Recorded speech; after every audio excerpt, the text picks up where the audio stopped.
concurrent ownership. So when I own real estate, I either own it by myself or I own it with somebody. Owning it by myself is called ownership in severalty. Owning it with more than one person, real estate owned by more than one person, is co-ownership or concurrent ownership. So co-ownership by more than one person or entity. Definition is in concurrent ownership or multiple ownership, we have two or more parties and they share ownership with undivided interest. So what do you think that means?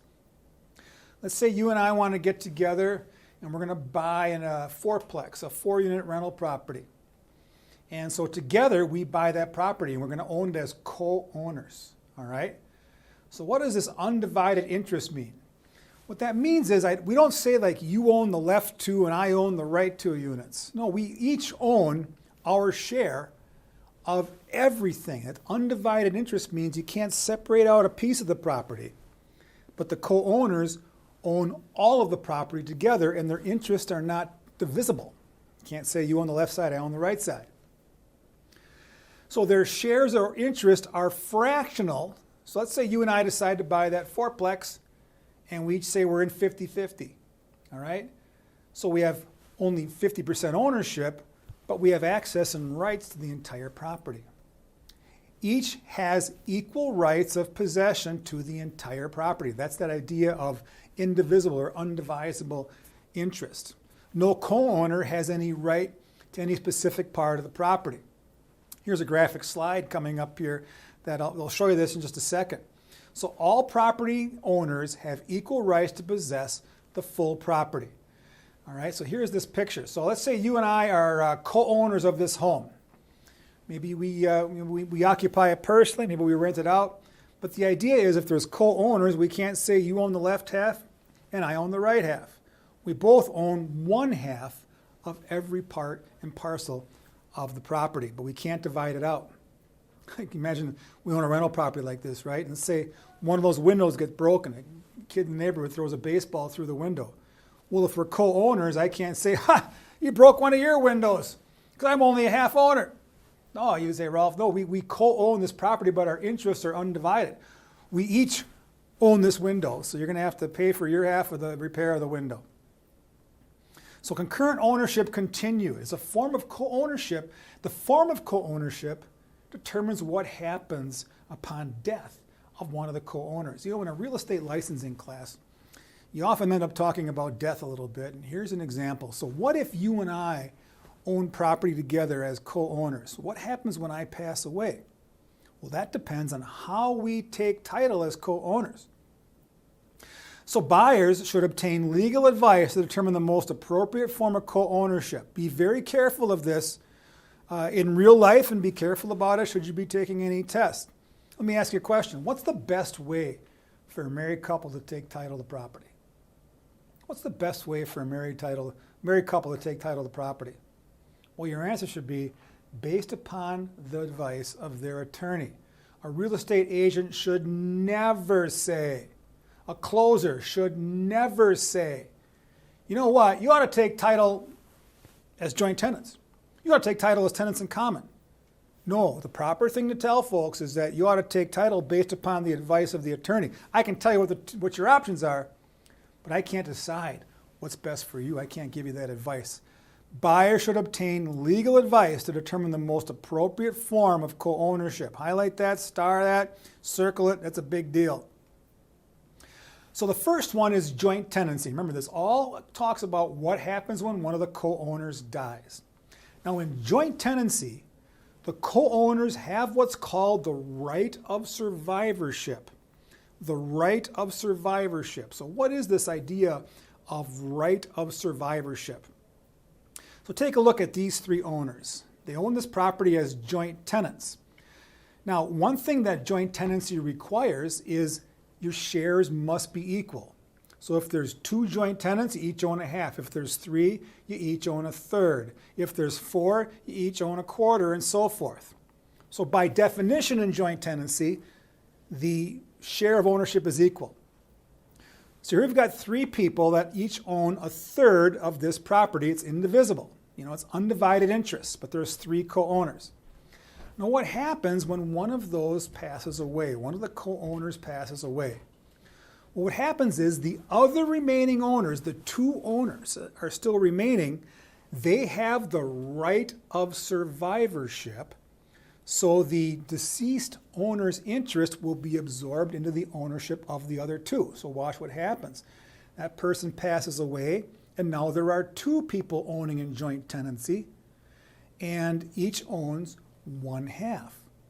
If one of those joint tenants passes away, then the other, the surviving joint tenant, will own that property fee simple. They'd be the last owner of the property. So upon death, this is a key point. Upon death, interest goes to the co-owners. That's that right of survivorship. Your ownership interest will automatically transfer to the surviving co-owners. This does not go through probate. Probate's what happens when you pass away and they take a look at your will and they distribute all the deceased assets. This overrides a will. Joint tenancy overrides a will. Life goes on and things happen, and so maybe you and I took property as joint tenants and we had a falling out. We don't really think about each other very much, but we still own that property together. And so I say, I'm going to give my interest in this property to my child over here. Then I pass away, and the child thinks they're getting real estate, only to find out that the property is owned as joint tenants, and whatever that will says is irrelevant because joint tenancy overrides the will. It does not go through probate. All right? Star, underline, exclamation point. So, how do we know you're dead? You ever seen The Wizard of Oz when we go, well, how do we know the witch is dead? And that little guy comes out and says, she isn't just really dead, she's really most sincerely dead. And what does he hold up? He holds up a death certificate, right? This means that you're buying a property that's held by some people, and you look at the public record and it says, hey, they own it as joint tenants. Where's the other co-owners? Oh, look, there's a death certificate filed. That co-owner died, so that means this surviving joint tenant assumed their ownership portion. Now, it must be specified in the deed as joint tenant. So it might say, Rolf and Bill, we take title to the property as joint tenants. The deed must say that for it to be joint tenants. And also, shares must be equal. You said it before, we'll say it again. Go ahead and highlight that, star it, must have equal shares. So what are the defining features of joint tenancy? A, co-ownership with the right of survivorship. Shares must be equal. Overrides a will. All right, those are the key points to joint tenancy. Once again, I'm going to say them again. Joint tenants, first of all, must be specified in the deed as joint tenants. Biggest point in my mind is the co-owners each enjoy the right of survivorship, meaning if one of the joint tenants passes away, that ownership is assumed by the surviving joint tenants. No questions asked. Doesn't matter what it says in anybody's will. It doesn't go through probate. All right, it must be specified in the deed, must be equal shares, and each joint tenant has the right of survivorship vis-a-vis the other co-owners. In some states, you'll see these 4 unities.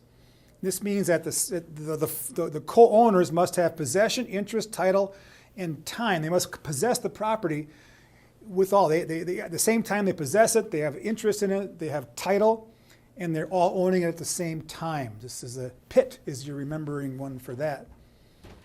Now, what if you can't decide how to separate the property? You want to go through a legal action. It's called a partition lawsuit. It may be adversarial or it may not be. You just want to divide up the property amongst yourselves. That's called a partition lawsuit.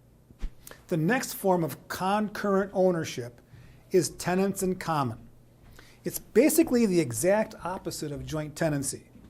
All right, remember, in joint tenancy, the co-owners have the right of survivorship. In tenants in common, there is no right of survivorship. The co-owners do not have the right of survivorship. When one of the co-owners passes away, that deceased co-owner's interest goes to that co-owner's heirs or devisees. Let's take a look at a graphic that might help explain this. So we see a couple of things here. Number one is I'm seeing that they don't own equal shares, and that's right. In joint tenancy, you must have equal shares. In tenants in common, you're allowed to own unequal shares. So we've got one owner here that looks to have 50%, and the other two have 25% each. Could be anything, right? You're allowed to do, I think, in tenancy in common, up to like 30 or so co-owners, and you can all have unequal shares in tenancy in common. So it doesn't have to be equal shares, and the co-owners do not have the right of survivorship. So what does that mean? When one of the co-owners passes away, their interest does not transfer to the other co-owners. All right? That co-owner has heirs or devisees. Heirs means family members, and they can inherit it. Or devisees means not necessarily a family member, but someone I say I want my interest to go to them. So what happens? The interest held by that deceased co-owner is taken over by the heirs or devisees of the deceased.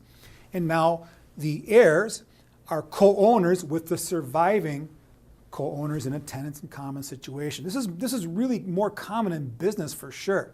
Because if you and I are in business together, as much as I love you, right, I don't want you to inherit my share of the wealth that we've produced. I want that to go to my heirs.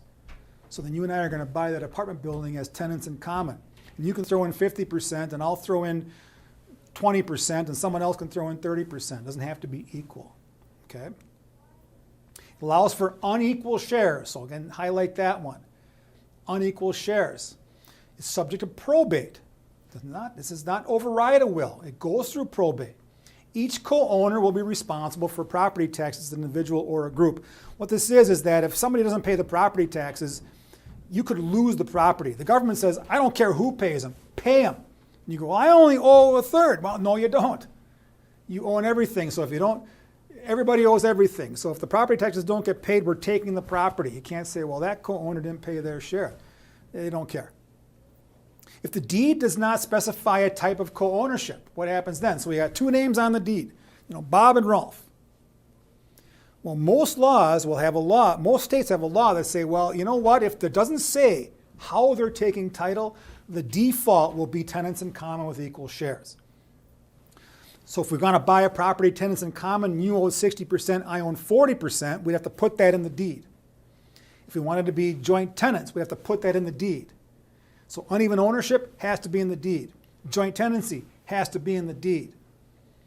If the deed says nothing but has more than one name, state law will say it's tenants in common with equal shares. If you wanted something else, you should have put it in the deed. And again, we can enter into a partition lawsuit. It doesn't have to be adversarial. It's just a process. Might be adversarial. Doesn't have to be. That says let's divide this up. Let's divide this undivided interest. Let's actually split the property into segments. Ownership by married couples is next, number 5 here. Tenancy by the entirety is one form. There's several forms. Different states call it different things, and it has different rights that go along with it. But quite often, there's a spousal interest that will be taken into account in states that recognize this kind of stuff. So tenancy by the entirety is one form of ownership available exclusively to married couples in several states. And in some states, it's like you don't get a choice. If you're married and you buy real estate, it is tenancy by the entirety, or I'm more familiar with marital property. I know Wisconsin's a marital property state, and if you're married and buy property, it's marital property. So some states will actually acquire property acquired after marriage, like I mentioned in my Wisconsin example, as marital property. It's automatically that. Now you could do some paperwork that maybe excludes that, but in general, it's not going to hold water. So tenancy by the entirety, marital property, and community property, these are all relatively similar to joint tenancy in that when you have a married couple and one of them passes away in these states that have this kind of marital property or community property laws, the spouse automatically has an interest in that property regardless of how it's titled.